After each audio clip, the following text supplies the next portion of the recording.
Kia ora and welcome to Sam's Take, a series about entertainment news and reviews with me, Sam Realstone. Today, I'm looking at the latest from acclaimed director Damien Chazelle, Babylon. The film follows an ensemble cast and chronicles the rise and fall of their characters during Hollywood's transition from silent to sound films during the 1920s. Calva is Manny, a Mexican-American film assistant who yearns to have a larger role within the film industry. Margot Robbie is Nellie LaRoy, an aspiring actress and Manny's love interest. And Brad Pitt is Jack Conrad, a silent film star struggling to break into the talkies. The technical team has done an immense job on this film. Grand sets replicate the early Hollywood era and the state of excess in the big party scenes.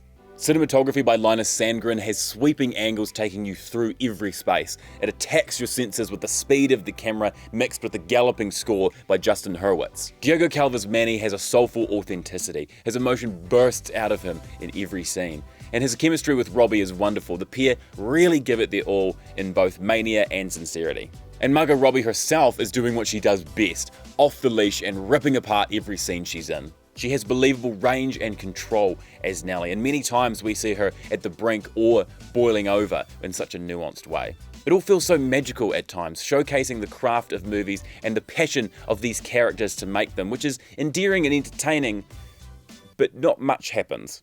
It's more of a love letter to the history of Hollywood in a bit of a jumbled way.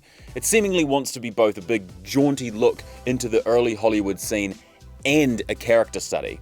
And at 3 hours long, there's a fair amount of unnecessary parts. Like, Tobey Maguire is in this and to me is completely irrelevant. It's an engaging romp that drew me in with the characters and the setting of it all.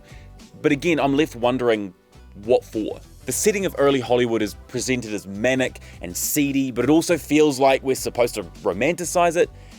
I'm unsure. The movie doesn't really know what it wants to be. To sum up, I want to say I think I enjoyed this. It's an absolute feast, both visually and technically, and I'm sure cinephiles will definitely find a good takeaway. But the excess the film depicts does kind of collapse in on itself a bit when it comes to the various story elements, with the committed performances suffering slightly because of it.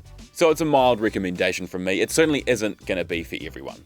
Thanks so much for watching this episode of Sam's Take, and I'll see you next time for more entertainment news and reviews.